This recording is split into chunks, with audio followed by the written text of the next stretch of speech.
Morning, Laura. I've just done this whole video and realised that it didn't record any audio, so I'm going to do it again. This video is just to quickly prepare you with a bit of training and a few helpful hints and tips from me regarding the second phone call. The second phone call, really relaxed phone call. It's just a customer service phone call, just calling to check to see whether they've received the info. The reason it's really hard for us to script it is some of them will have received it, some of them might not have looked at it yet, some of them are really excited, some of them might think it's not right for their store. There's just so many different variables. You're really good at communicating with people, you're friendly, and it's just a matter of sort of feeling your way through the call and then having a whole bunch of information available should they have any questions. My recommendation is to call sort of 5 to 7 days after they've received the info, so there's a good chance they've had a look at it. Here's some sort of notes about when's the best time to call. Another thing is just about being wary. If they sound like they're busy, just say, go get that customer, or I'll stay on the phone. Having a look at your watch when you're calling and going, oh, okay, it's lunchtime over there. They might be busy. I'm not suggesting there's times when you should or shouldn't call, except maybe Friday afternoons, late afternoons, 3, 4, 5 o'clock. You can pretty much call any time. It's just a matter of being polite and sort of working around them. So on this second call, you've got some customers that they haven't received the info. So you might send it to them while you're on the phone. They might go and check their computer, notice they haven't received it. You'll resend it and then follow up in it, the next day to make sure it's come through. There's some notes here for the second style of call where they've received the info but they've not looked at it yet.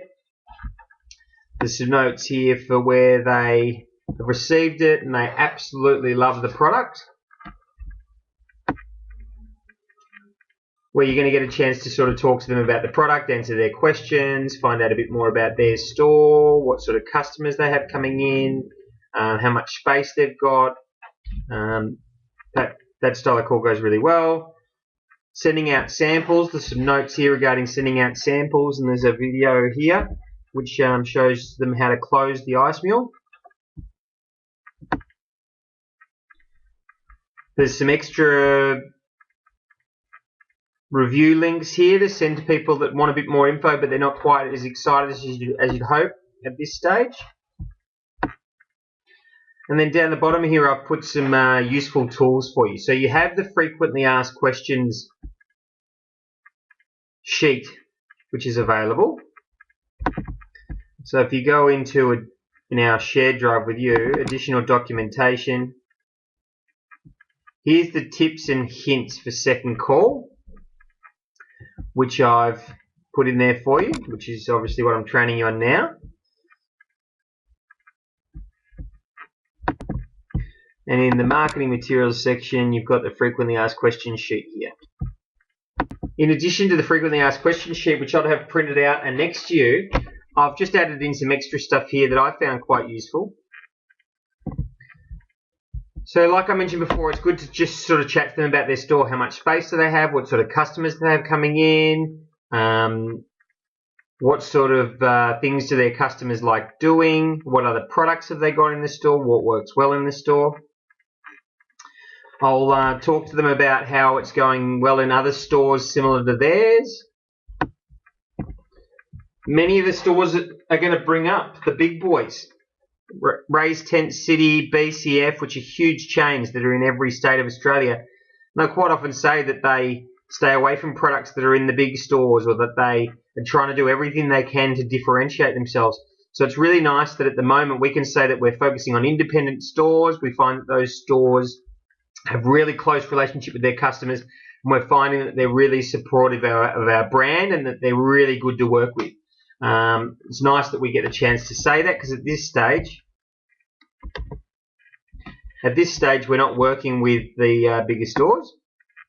And then I've got a couple of stories that I like to pull out. Like if I'm speaking to somebody and they go, oh, I love the product, and they're a camping store, I can go, yeah, we're finding it unbelievable. Like in camping stores, we're finding it unbelievable in the fact that campers, even if they've got an Engel car fridge, this is what an Engel looks like. So it's a massive car fridge that someone that loves camping and getting outdoors will have their food in here and maybe a couple of cold drinks.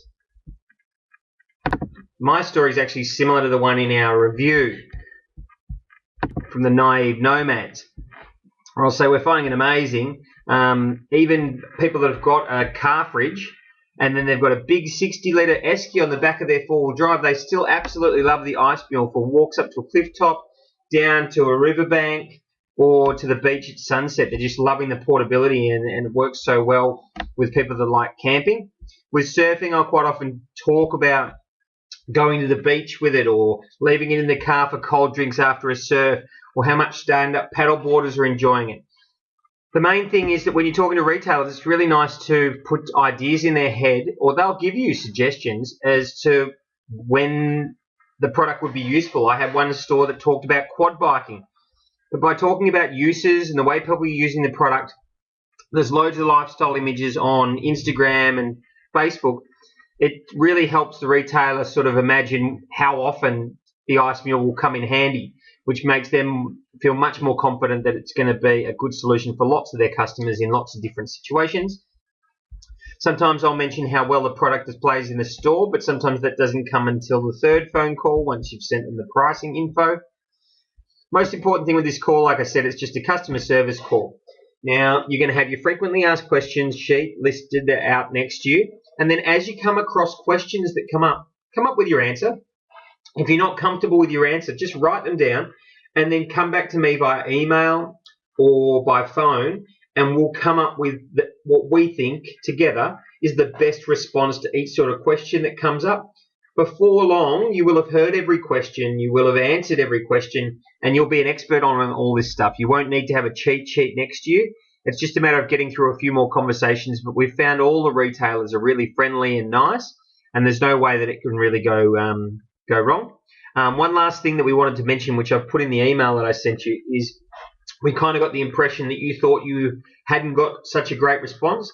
You've sent out all these emails and you got two amazing responses, one from a fantastic store that looks like they're brilliant online, Snowy's, and you got another one that's from Tent World, which is a massive chain, and they've both responded fantastically. I have not had a lot of people respond positively via email from my first email. All of my good chats have come on the second and third phone call once they've had a look at the info. And some of my really good chats have come after I've sent out a sample and they've used the product. So you're actually doing great, and you're getting the same sort of response we did, maybe just a bit better because you've had two immediate positive responses. So just enjoy these second calls. I'm going to give you a call on Monday night, which is this evening, and answer any questions you've got. Hopefully this training pack gives you a bit of confidence, and if you need anything else, just shoot me an email.